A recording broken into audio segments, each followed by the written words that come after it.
Isa rin sa nangungunang pinupuntahan sa Rizal ang Regina Rica sa Tanay.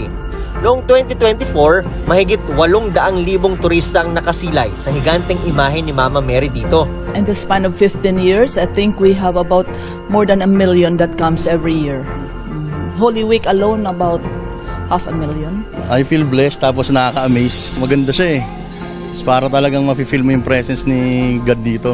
Nananampalataya kami kay Mama Mary na yung mga kahilingan po namin ay natutupad naman po.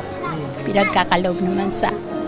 Ang maraming turista, biyaya para sa mga nakapaligid na negosyo.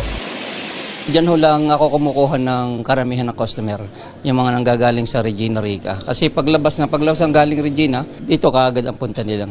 Nakakatulong din sila dahil dinadayo sila eh. May kita din kami.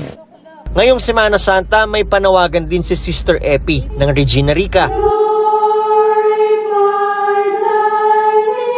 It's about time that we go back to God.